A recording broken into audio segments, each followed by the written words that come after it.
ಕರ್ನಾಟಕದ ಒಂದು ಸಣ್ಣ ಹಳ್ಳಿ. ರಾತ್ರಿ ಬಂದಾಕ್ಷಣ ಎಲ್ಲರೂ ಮನೆಯೊಳಗೆ ಹೋಗ್ತಿದ್ರು. ಕಾರಣ, ಹಳ್ಳಿಯ ಕೊನೆಯಲ್ಲಿದ್ದ ಒಂದು ಹಳೆಯ ಮನೆ.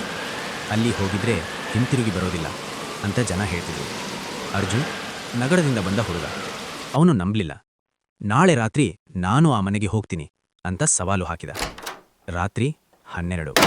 ಗಾಳಿ ವಿಚಿತ್ರವಾಗಿ ಊದುತ್ತಿತ್ತು. ಅರ್ಜುನ್ ಟಾರ್ಚ್ ಹಿಡ್ಕೊಂಡು ಮನೆಯೊಳಗೆ ಹೋದ. ಒಳಗೆ ಕತ್ತಲೆ, ಧೂಳು.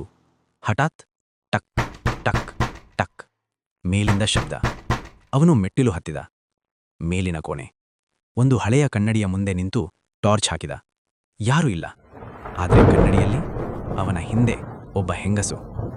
ಬಿಳಿ ಬಟ್ಟೆ, ಕಪ್ಪು ಕಣ್ಣುಗಳು, ಭಯಾನಕ ನಗು. ಅರ್ಜುನ್ ತಿರುಗಿ ನೋಡಿದ. ಯಾರೂ ಇಲ್ಲ. ಮತ್ತೆ ಕನ್ನಡಿಗೆ ನೋಡಿದ. ಅವಳು ಇನ್ನೂ ಹತ್ತಿರ. ನೀನು ಇಲ್ಲಿ ಬರಬಾರದಿತ್ತು. ಟಾರ್ಚ್ ಆರಿತು. ಅರ್ಜುನ್ ಕಿರುಚಿದ. ಮೌನ. ಮುಂದಿನ ಬೆಳಗ್ಗೆ ಅರ್ಜುನ್ ಕಾಣಿಸಲಿಲ್ಲ. ಆದರೆ ಕನ್ನಡಿಯಲ್ಲಿ ಬರಹ. ಈಗ ಅವನು ನನ್ನ ಜೊತೆಗೆ.